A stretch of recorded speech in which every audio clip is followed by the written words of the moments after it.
Empezamos, Rolando.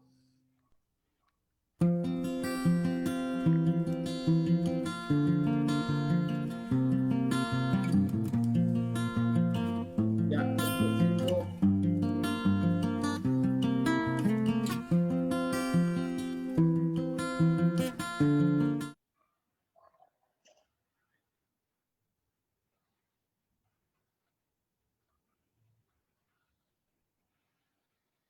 Tengan ustedes muy buenas noches, eh, amigos y amigas, docentes de todo Bolivia. Estamos saliendo al aire a través de Abelinos Cochabamba, Abelinos Bolivia. En este tema que llama mucho la expectativa y que muchos colegas a nivel nacional van preparándose para esto que es el examen de ascenso de la gestión 2020. Como colectivo Abelinos venimos realizando el segundo día consecutivo en la realización de estos cursos, talleres de preparación para el examen de ascenso de la gestión 2020. Hoy tenemos como expositora a la licenciada Janet Arevalo Jiménez, docente de primaria, quien nos dará el taller virtual de preparación para el examen de ascenso de categoría gestión 2020 con la temática a desarrollar Ley 450, protección a naciones y pueblos indígenas originarios en su situación de alta vulnerabilidad. Es así que damos inicio a esta charla taller para todos aquellos los colegas que estén interesados, ¿no? Y que nos va a servir de mucho para este examen de ascenso en esta gestión.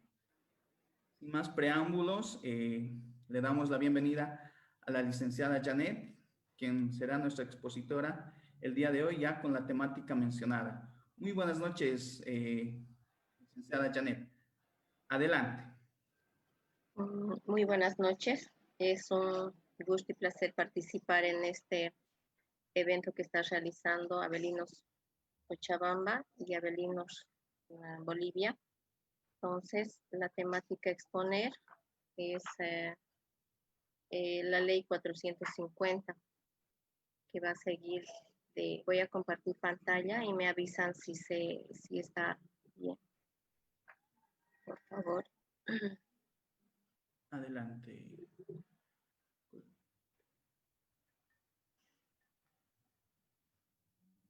Puede compartir, está habilitado, colega.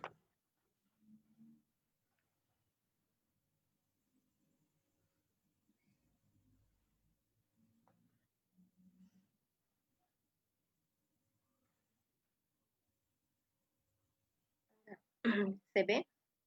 Sí, correctamente, Lice, está compartiendo la pantalla.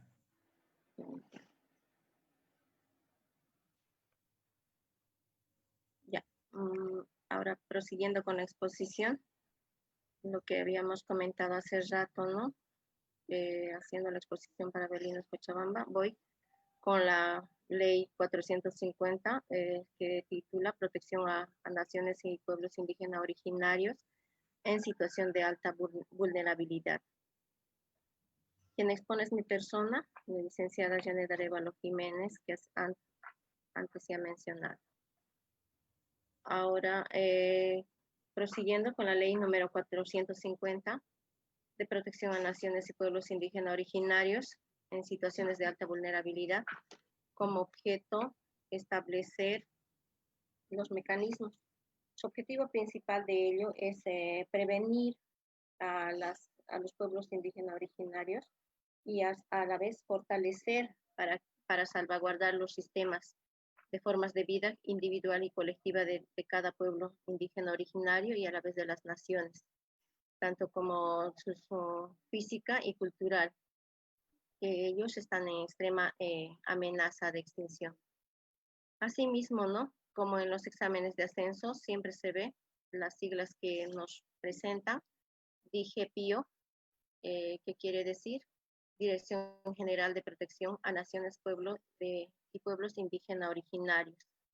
Prosiguiendo siempre con la exposición, vamos con el artículo 2, que dice titulares de derechos. Inciso 1, los cuales nos dicen que los titulares de los derechos de las naciones y pueblos indígenas originarios son un segmento, ¿no?, que se encuentran en situaciones de alta vulnerabilidad, es decir, que se encuentran que pueden ser lastimados de manera psicológica y física también, cuya sobrevivencia física y cultural está extremadamente en amenaza de extinción. Ahora, el inciso 2, para efecto de la presente ley, son situaciones de alta vulnerabilidad las siguientes. 1, que son el peligro de extinción. 2, aislamiento voluntario. 3, aislamiento forzado. 4, los no contactados. El 5, en contacto inicial. El 6, forma de vida fronteriza. Y el 7, otras situaciones de alta vulnerabilidad que sean identificadas por instancias estatal y competentes. Ahora, en peligro de extinción están aquellos pueblos indígenas originarios que están atacados por las áreas urbanas. Y el aislamiento urbano es cuando el aislamiento voluntario se refiere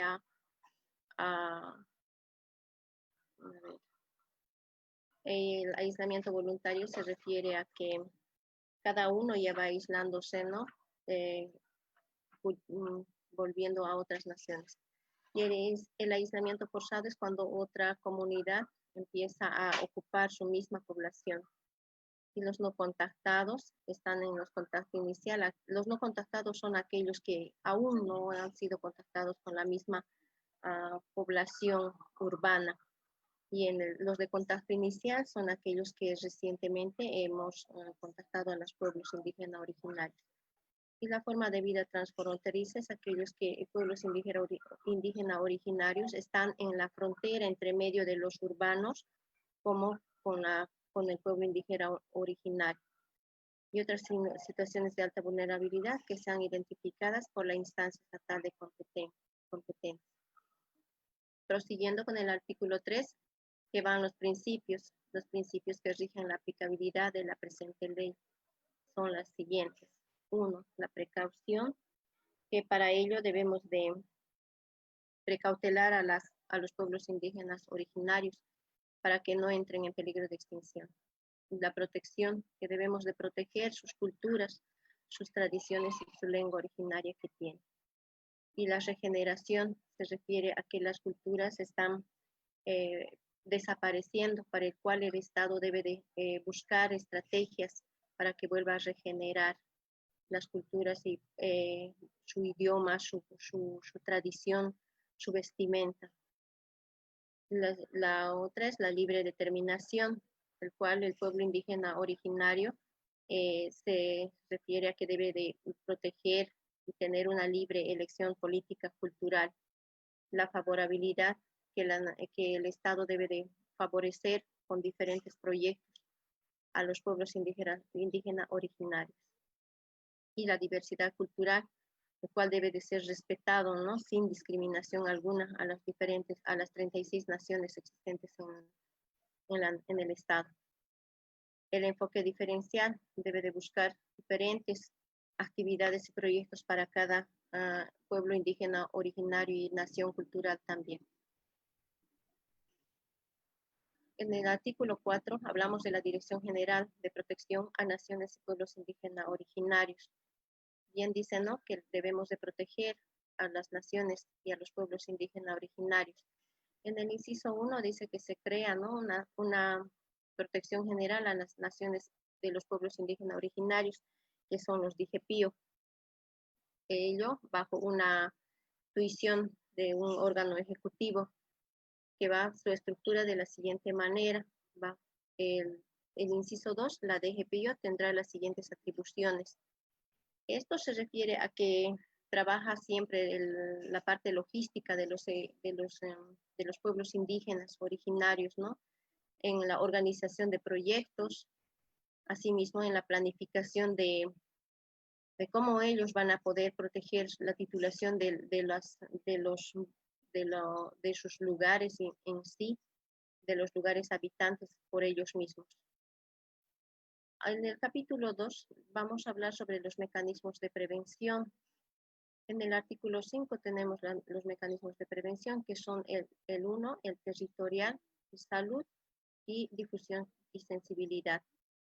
En el artículo 6 vamos a hablar del ámbito territorial. En el ámbito territorial sabemos muy bien que las empresas privadas están avasallando a los pueblos indígenas originarios, haciendo la tala de los árboles, haciendo la pesca, la caza prohibida, ¿no?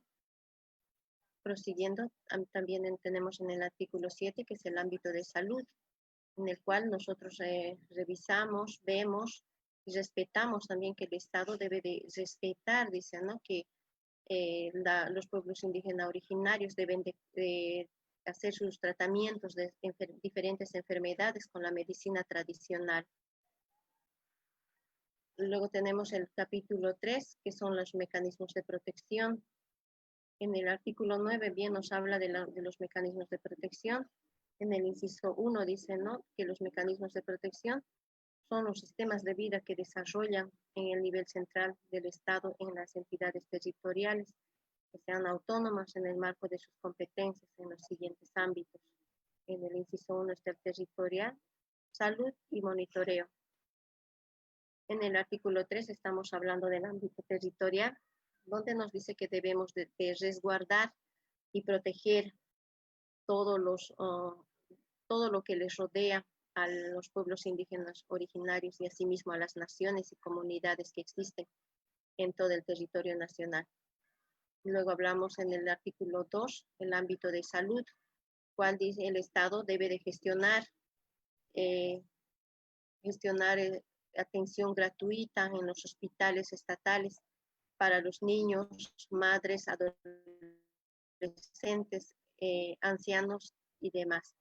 En el artículo 12 está el ámbito de monitoreo, en el cual los DGNPIO deben de organizar y buscar coordinación para poder realizar sus proyectos de las 36 naciones y a la vez coordinar también y aplicar el monitoreo de la educación, hablar de la cultura, la educación con los diferentes titulares que son los dirigentes de cada comunidad o nación indígena originaria. En el artículo 13 vamos a hablar de las situaciones de vulnerabilidad de la DGPIO, que formulará los indicadores de monitoreo para realizar una evaluación de las situaciones de alta vulnerabilidad de acuerdo a los siguientes factores. A ver, aquí vamos a hablar de 14 factores. En el inciso 1 está las desfavorables tendencias demográficas al crecimiento poblacional. Vemos muy bien que estamos decreciendo, ¿no? Los árboles, la tala de los árboles, las instituciones privadas van avasallando a las poblaciones indígenas originarios y asimismo a las naciones mismas, ¿no? Entonces, por ello van desapareciendo cada población y comunidad que existe. El 2, esta afectación permanente por enfermedades endémicas. A ello se refiere que están afectados bastante por la falta de comunicación, por las faltas de comunicación viales y demás, que ellos se enferman de enfermedades endémicas como ser la diarrea, infecciones estomacales, infecciones pulmonares, respiratorias y demás. En el tercero tenemos creciente población desarticulada de su propia nación o pueblo indígena originario.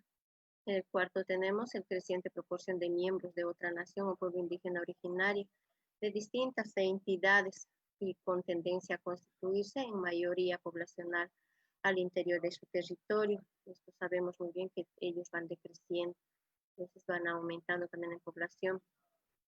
Ahora el quinto, creciente ola de expansión externa sobre sus territorios y recursos naturales. En esto tenemos la expansión externa sobre sus territorios y recursos naturales. Sabemos muy bien que estamos expandiendo a los territorios y a la vez estamos haciendo desaparecer los recursos naturales de cada población indígena originaria, por lo cual ellos van en decreciente. El 6, la limitación de acceso a los principales componentes de su alimentación. Ellos se alimentan a base de su propio cultivo que ellos producen, ¿no? Asimismo con los animales silvestres que existen en la zona. En el 7 estamos con decreciente población sin acceso a servicios básicos, salud y educación.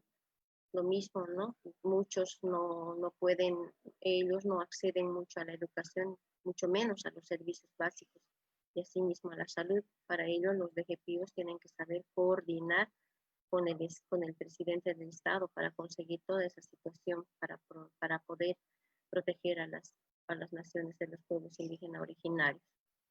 En el 8 tenemos en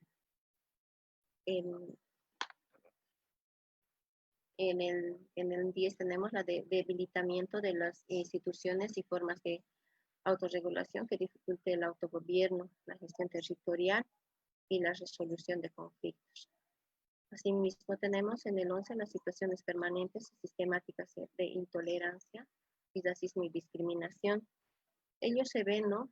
Y eso se ve a la vista, que las naciones, que algunos comunarios, así como le llamamos, ¿no ven? Nosotros, salen a las poblaciones urbanas, y entonces la gente misma les discriminan a ellos porque tienen diferente su vestimenta, su lenguaje. Entonces, ya esto el Estado ya ha visto, ¿no? Ha sacado también una ley contra el racismo y la discriminación. Entonces vemos que también el 12 nos habla del aislamiento voluntario en los espacios territoriales, huyendo de todo tipo de contacto con personas ajenas a su entorno.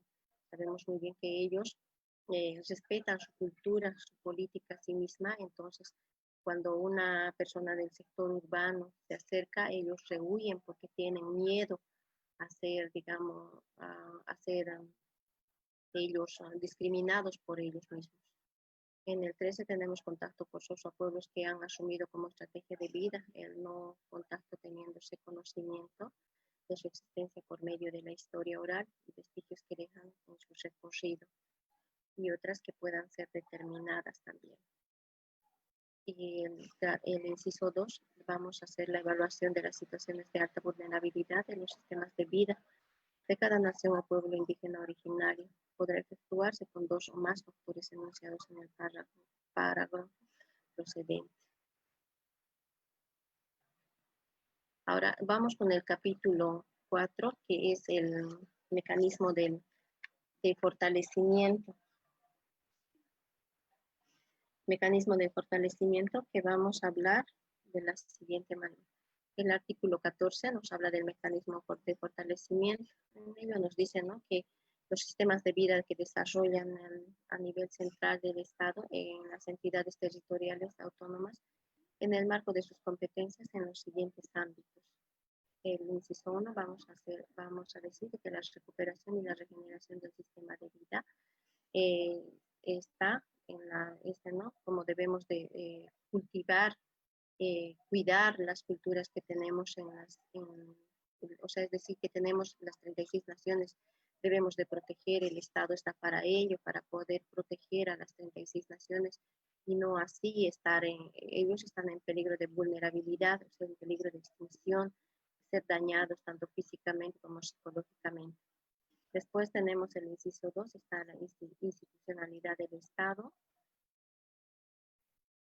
Ahora vamos a pasar al artículo 15, que vamos a hablar en ello el ámbito de recuperación y regeneración del sistema de vida. Vamos a hablar sobre las diferentes situaciones de alta vulnerabilidad que debilitan las capacidades de regeneración, de reproducción de los sistemas de vida de los titulares de la presente ley, y además que se activarán los siguientes mecanismos de fortalecimiento. Para ello está el ejecutar las estrategias y acciones para poder mantener y fortalecer las identidades culturales, ¿no?, propias de la vitalidad de la lingüística, de los idiomas, como cosmovisiones y religiones, las creencias, los cultos, así como los lugares sagrados que los pueblos indígenas originarios tienen, ¿no? Ellos tienen su propia cultura, su propia religión, sus propias creencias y sus propios cultos, así como los matrimonios que ellos los realizan. Y también tienen ellos sus lugares sagrados, así como nosotros lo tenemos. El segundo tiene ejecutar y apoyar estrategias y acciones propias para la posible rearticulación sociocultural y reagrupamiento. En el tercero tenemos fortalecer en el marco de sus sistemas de vida los patrones culturales para la revalorización de los reconocimientos y saberes ancestrales. En ello debemos fortalecer bastante su sistema de vida de ellos y no así reprochar lo que ellos realizan en sus culturas. ¿Ve? Debemos de revalorizar, ya que estamos perdiendo poco a poco todo ello. El inciso 4 nos habla de fortalecer el ejercicio de su sistema político y jurídico económico acorde a su cosmovisión. Eso nos dice que debemos de respetar la política que ellos tienen, su parte económica que ellos sustentan, ¿no?, acorde a su cosmovisión que ellos manejan. El quinto nos habla de cómo debemos promover la cohesión y el equilibrio armónico en la comunidad a través de la revalorización del derecho propio y de las formas de autorregulación de sus sistemas de vida de cada comunidad, de cada pueblo indígena originario y en sí de las 36 naciones. Ahora vamos con el inciso 6, nos habla de impulsar el desarrollo integral con identidad, respetando el equilibrio de su sistema de vida para contribuir a la satisfacción armónica de las necesidades colectivas de sus miembros. Entonces nos dice que debemos de impulsar a cada dirigente de cada comunidad, de cada pueblo indígena originario, que debe de hacer respetar su propia cultura, su propia política de sí mismo. En el inciso 7 hablamos de cómo vamos a promover la generación de iniciativas comunitarias de aprovechamiento de lo sustentable de los recursos naturales que ellos tienen, ¿no? Los recursos renovables. ¿Cómo vamos a promover esto? Facilitando las rehabilitaciones de la seguridad alimentaria, el acceso a los satisfactores y los servicios básicos, de acuerdo a los planes comunales o de manejo y gestión territorial indígena originario. Sabemos bien que ahora el Estado ha gestionado y ha proporcionado cómo deben de producir su alimentación en los pueblos indígenas originarios, ya que ellos solamente comían lo que producía en el bosque, las frutas silvestres, y todo ello. Ahora ellos ya saben cómo deben sembrar, han pasado cursos de cómo van a sembrar, cómo van a cultivar el arroz, cómo van a cultivar la yuca, el banano y demás. En el 8 dice impulsar el acceso a programas especiales de capacitación, asistencia técnica financiera para el fortalecimiento de sus actividades económicas. Lo mismo que decía en el 7, ¿no? Ellos ya pueden ahora poder abastecerse económicamente y no así depender del Estado, porque ellos recibían un monto económico del Estado. Ahora ellos pueden hacer sus actividades económicas.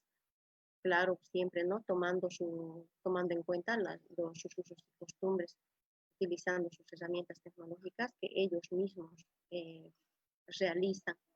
Y asimismo, que los mismos jóvenes eviten, ¿no? Que migren a otras poblaciones. Ahora, en el inciso 9 nos habla de desarrollar las acciones de conservación, de conservación y restauración y custodia de todo el patrimonio material e inmaterial. En el 10, promover la interculturalidad e intraculturalidad como instrumento de desarrollo que genere expresiones culturales compartidas en base al respeto mutuo y la convivencia social armónica.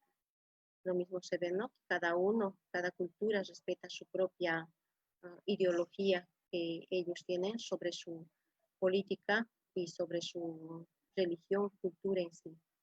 El inciso 11 nos habla de promover el rescate de las costumbres milenarias vinculadas a la ritualidad, la medicina tradicional, las expresiones religiosas festivas, apoyándose en difusión como estrategias del vivir bien. Prosiguiendo siempre con la exposición, nos vamos a ir ya culminando con ello.